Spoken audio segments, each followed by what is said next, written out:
कैसे हैं? आशा करता हूं आप सभी अच्छे होंगे और आपकी यूपीएससी एग्जामिनेशन की तैयारी बेहतर चल रही होगी। दोस्तों, आज हम यूपीएससी टॉपर रहे आदित्य श्रीवास्तव, जिन्होंने कल यूपीएससी का रिजल्ट आया, जिन्होंने कल टॉप किया यूपीएससी के एग्जाम को, रैंक 1 आई, उनकी यूपीएससी कॉपी के साथ है, पूरी पीडीएफ है और देखेंगे कि उन्होंने यूपीएससी का जो एग्जाम था उन्होंने अपना आंसर कैसे लिखा। पूरे आंसर क्वेश्चन के साथ उनकी कॉपी हमारे सामने है, उस पर हम डिस्कस करेंगे। आपको ये बताएंगे कि आपको ये कॉपी कैसे किस तरह से आप तक भी पहुंचेगी। और साथ ही देखिए, ये रजिस्ट्रेशन नंबर है उनका, आदित्य श्रीवास्तव का नाम देख सकते हैं, आदित्य श्रीवास्तव, मीडियम इंग्लिश था, 26/8/2023 को ये डेट लिखी थी उन्होंने कॉपी, और सेंटर लखनऊ में इन्होंने लिखा था। ठीक है, तो पूरी कॉपी देखेंगे। आदित्य श्रीवास्तव कल से चर्चाओं में आ गए जब ने यूपीएससी ने अपना रिजल्ट जारी किया, रैंक 1 इन्होंने सिक्योर की।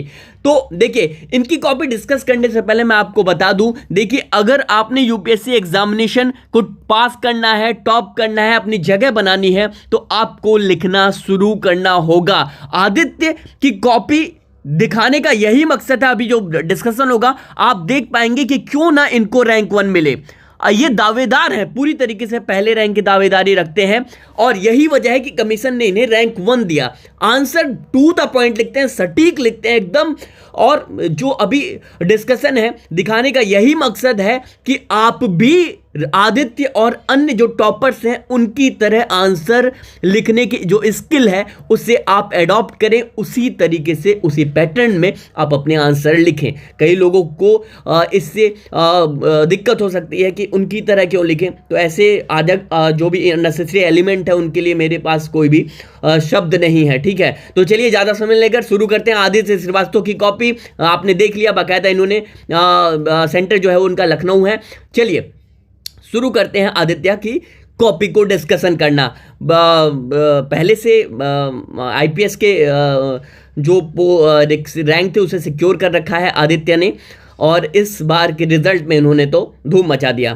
तो भाई चलिए शुरू करते हैं। देखिए पहला जो क्वेश्चन था वो था, देखिए सामने है आपके, उपयुक्त उदाहरणों की सहायता से, देखिए उपयुक्त उदाहरणों की सहायता से चर्चा कीजिए कि पर्यावरणीय दबाव समूह भारत में पर्यावरण नीतियों के संबंध में सार्वजनिक भागीदारी और अनुक्रियाशीलता को कैसे बढ़ाते हैं। ठीक है, इन्वायरमेंटल प्रेशर ग्रुप्स की बात की गई है। अब आपको जब पता होगा कि ये इन्वायरमेंटल प्रेशर ग्रुप होते क्या हैं, तभी आप आंसर लिख पाएंगे। ठीक है, तो अब ये चर्चा करना था कि पर्यावरणीय दबाव जो समूह है वो भारत में जो हमारा इन्वायरमेंट की जो पॉलिसीज हैं उनके संबंध में कैसे ये इनकी अनुक्रियाशीलता रहती है। ठीक है, तो इस पर डिस्कस करना था। देखते हैं जो आदित्य हैं वो कैसे इसको आगे बढ़ाते हैं, आंसर को लिखते हैं। देखिए कॉपी यहाँ पे दिखाने से पहले मैं आपको एक चीज और बता दूं कि जहां जहां इन्होंने अपने आंसर लिखे हैं उनमें इन्होंने प्रूफ तथ्य भी लगाए हैं। अभी मैं बताता हूं किस तरह से, और इसी तरीके से आप अगर आंसर लिखते हैं तो मेरा मानना है, दावा है कि आपको यूपीएससी की वीडियो में अपनी जगह बनाने से कोई नहीं रोक पाएगा। देखिए शुरू करते हैं कि pressure groups are a group of organised people form while exercising right under article 91B। अब एक लाइन में इन्होंने क्या डिफाइन कर दिया कि प्रेशर ग्रुप जो हैं वो होते क्या हैं।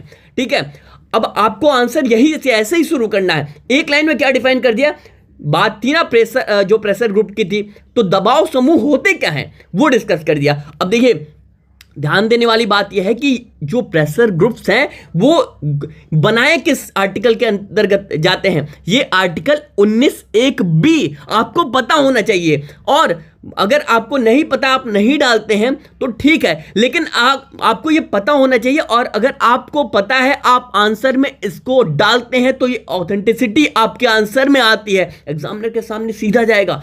आपको ये तथ्य सीधा डाल दिया कि आर्टिकल 19(1)B के तहत ये प्रेशर ग्रुप्स इसके अंतर्गत आते हैं। ठीक है, अब देखिए एक लाइन में डिफाइन कर दिया, आगे बढ़ते हैं।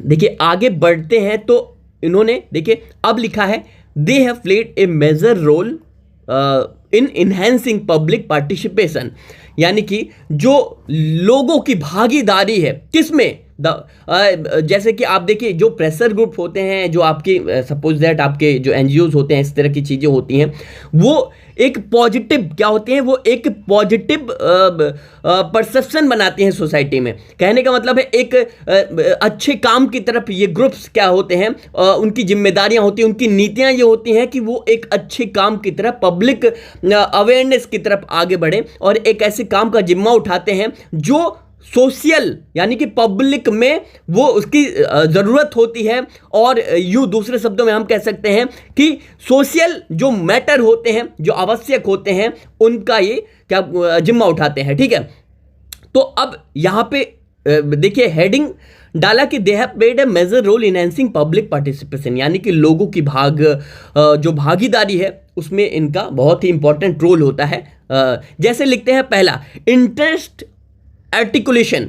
ठीक है, इंटरेस्ट आर्टिकुलेशन लिखते हैं और लिखते हैं via bringing demands of people to government. देखिए एग्जाम्पल देते हैं, नर्मदा बचाओ आंदोलन, कहने का मतलब है लोगों की इंटरेस्ट आर्टिकुलेशन लिखते हैं हेडिंग, और एग्जाम्पल देते हैं। कहने का मतलब है कि जब आप अपने आंसर को लिख रहे हो तो एग्जाम्पल भी कोट करते चलो। कहने का मतलब है कि अगर आपको पता है कि यहाँ क्या बोलते हैं, एग्जाम्पल बहुत आसान शब्दों में मैं देता हूँ, अगर आपको पता है कि नरेंद्र मोदी देश के प्रधानमंत्री हैं, तो आप ये भी लिख सकते हैं कि एग्जाम्पल के साथ कि ये 2014 में अगर इनकी गवर्नमेंट बनी, तो गवर्नमेंट बनने के बाद जो है ये कितने जो नंबर ऑफ वोट परसेंट था। एग्जाम्पल मेरा कहने का आशय ये है कि जो एग्जाम्पल है, जो आप बात रख रहे हैं, तथ्य रख रहे हैं, उसमें जो आप बात रख रहे हैं उसमें आप तथ्य जरूर लगाना ना भूलें। तो एग्जाम्पल एक बात निकल के आती है कि जो बातें आप रख रहे हैं उसमें एग्जाम्पल देना ना भूलें। देखिए दूसरा हेडिंग डालते हैं, पॉलिटिकल सोशलाइजेशन। ठीक है, और telling people about the political processes. ठीक है, तो एग्जाम्पल यहां भी इन्होंने कोट किया, तो हर पॉइंट के साथ एग्जाम्पल कोट कर रहे हैं। कहने का मतलब है जो कहो उसका प्रूफ भी लगाओ, बहुत सटीक बात। ठीक है, और देखिए generate more interest among the people via education. ठीक है, तो कहने का मतलब यह है कि इन्होंने इस तरह से पॉइंट में, और दूसरी बात वही मैं लगातार 2-3 सालों से, जितने सालों से मैं कॉपी डिस्कस कर रहा हूं उतने सालों से लगातार कहता हूं कि पॉइंटर फॉर्म में लिखे, टू द पॉइंट लिखे। ठीक है, टू द पॉइंट देखिए इन्होंने भी लिखा। और अब लिखते हैं चैलेंजेस क्या हैं, किसके, ये जो प्रेशर ग्रुप्स हैं उनके चैलेंजेस क्या हैं, वो लिखकर यहाँ पे देखिए 4-5 लाइन में यहाँ पे लिखते हैं और लिखकर यहाँ पे इसको समाप्त कर देते हैं, और वे अहेड मतलब आगे की राह क्या हो सकती है इस मुद्दे पर, वो लिखकर यहाँ समाप्त कर देते हैं। ठीक है, तो उत्तर जो आपका आंसर है वो इस तरह से कुछ होना चाहिए। और अगला जो क्वेश्चन था वो काफी सोशल था, जो करंट से रिलेटेड था। देखिए था ये कि हाल ही में उच्चतम न्यायालय द्वारा सेक्स वर्क को एक पेशे के रूप में स्वीकार किया जाना भारत में सेक्स वर्क के लिए बुनियादी अधिकार और समानता सुनिश्चित करने की दिशा में पहला कदम है। परीक्षण कीजिए। अब ये जो है उच्चतम न्यायालय, सुप्रीम कोर्ट ने क्या किया था, इसको एक्सेप्ट किया था, इस मुद्दे को क्वेश्चन के रूप में आ गया। अब देखिए इन्होंने क्या किया, सबसे पहले जब आपके सामने जो क्वेश्चन आए तो आपका सबसे पहले ये जिम्मेदारी बन जाती है कि आप क्या करें, आप जो की पॉइंट है उनको अंडरलाइन करें। हर टॉपर यही करता है। देखिए sex work as a profession by the Supreme Court, इन्होंने ये लाइन अंडरलाइन कर दी। इनका मतलब ये है कि जो थीम है, जो पूछना चाहता है एग्जामिनर क्वेश्चन के माध्यम से, वो इसी पर है, sex work as a profession by Supreme Court. यानी कि देखिए अब शुरुआत कैसे, इसकी स्टार्टिंग कैसे करते हैं, देखिए शुरुआत करते हैं। Recently the Supreme Court recognised sex work as a profession and brought it under article 19(1)(g। बात वही आती है। देखिए मैंने कहा ना, अब ये आर्टिकल 19(1)(g के तहत सुप्रीम कोर्ट ने कहा कि इसी के आर्टिकल 19(1)(g के तहत क्या आता है, सेक्स वर्क भी एज ए प्रोफेशन वहां पे आता है, यानी कि एक पेशे के रूप में स्वीकार किया जाना चाहिए। आर्टिकल 19(1) हर जगह आर्टिकल का प्रयोग कर रहे हैं। मेरा कहने का मतलब ये है। अब कहने का मतलब यह है कि ये इसके चैलेंजेस क्या हैं, जो सेक्स वर्कर हैं, जो सेक्स वर्क्स हैं, जो काम किए जाते हैं, उनमें चैलेंजेस क्या हैं। चैलेंजेस का मतलब ये है कि इसमें आने वाली चुनौतियां क्या हैं, और चुनौतियों के साथ साथ इसमें इसके पॉजिटिव एस्पेक्ट्स क्या हैं, यानी कि सकारात्मक पहलू क्या हैं कि हाँ, जो सेक्स वर्कर्स हैं इनको ऐसे प्रोफेशन के लिए अलाउ करना चाहिए, उसमें पॉजिटिव चीज़ें क्या है कि हाँ करना चाहिए, और इसमें चैलेंजेस क्या हैं। ये दोनों पॉइंट्स इन्होंने यहाँ पे क्या किया है, लिख दिया। कहने का मतलब यह है कि टू द पॉइंट शॉर्ट्स में अपने टू द पॉइंट में अपने आंसर यहाँ लिखते शुरू कर देते हैं। आप पॉइंट में वही शुरू करते हैं कि इसके पॉजिटिव पॉइंट्स ये हैं कि uphold right of sex worker towards freedom of profession, यानी कि प्रोफेशन करने की जो आज़ादी होनी चाहिए, यानी कि पैसे की जो आज़ादी होनी चाहिए, वो यहाँ पे क्या है, इसके पॉजिटिव एस्पेक्ट्स हैं। ठीक है, uphold prevention of protection from harassment. ठीक है, तो कहने का मतलब यह है कि ये जो पॉइंट्स हैं, ये देखिए,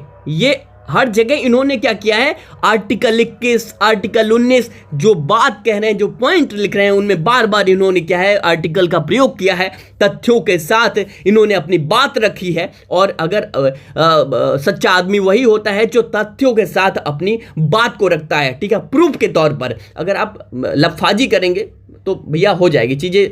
ठीक है, आप वही है ना कि आप भाई पॉलिटिकल देखिए, आप रैली में तो जाना नहीं है किसी पॉलिटिकल पार्टी के, और आपको वहाँ भाषण देना है। ठीक है, कि लफाजी करके वहाँ चले आए और ठीक है होगी चीज़ें, आप सत्ता में जो भी ABCD चीज़ें हो गई। तो कहने का मतलब यह है कि वहाँ पे लफाजी करनी नहीं होगी, वहाँ जो आप बात कह रहे हैं उस पर तथ्य भी देने होंगे कि भैया जो मैं कह रहा हूँ उसका सबूत ये आपका है। ठीक है, तो कहने का मतलब यह आप देख सकते हैं, इस तरह से इन्होंने 4 पॉइंट में इसके पॉजिटिव और चैलेंजेस बता दिए। और यहाँ पे लिखा फिर all this cause for following extra, इसमें अगले जो भी एक्स्ट्रा स्टेप्स क्या लेने चाहिए वो इन्होंने पॉइंटर फॉर्म में यहाँ पे लिख दिए, और यहाँ पे कंक्लूजन डालकर आंसर को क्या कर दिया, समाप्त कर दिया। तो कहने का मतलब यह है कि आप टू द पॉइंट लिखें, और टू द पॉइंट लिखने के साथ साथ, टू द पॉइंट लिखने के साथ साथ जो आपके आंसर है उसमें क्या होने चाहिए, उसमें तथ्य होने चाहिए, उसमें ऑथेंटिसिटी होनी चाहिए। ठीक है, क्या होनी चाहिए, उसमें ऑथेंटिसिटी होनी चाहिए। तो मुझे उम्मीद है कि आपको ये जो आदित्य श्रीवास्तव रैंक 1 की कॉपी थी उससे कुछ सीखने को मिला। ये कॉपी आदित्य श्रीवास्तव की कॉपी जिन्होंने रैंक 1 सिक्योर किया, और ये कॉपी जो है वो आप हमारे टेलीग्राम चैनल से इसे डाउनलोड कर सकते हैं, पूरी PDF। और जो टेलीग्राम चैनल की, जो ओनली यूपीएससी की जो टेलीग्राम चैनल की लिंक है वो इसी वीडियो के डिस्क्रिप्शन बॉक्स में दिया गया है, आप जाकर वहां से ज्वाइन कर सकते हैं। और आज से आपसे रिक्वेस्ट है कि आज से अपना जो आंसर राइटिंग है वो लिखना शुरू कर दें। स्किल जितनी अच्छी होगी उतनी संभावना जो आपकी पॉसिबिलिटी है, सिलेक्शन की पॉसिबिलिटी, वो बढ़ती चली जाएगी। शेयर करते रहें वीडियो, कमेंट करते रहें कि कैसा लिखा है आदित्य ने, और लाइक का बटन दबाएं, और अपनी जो वैल्यूएबल कमेंट है वो देना ना भूलें।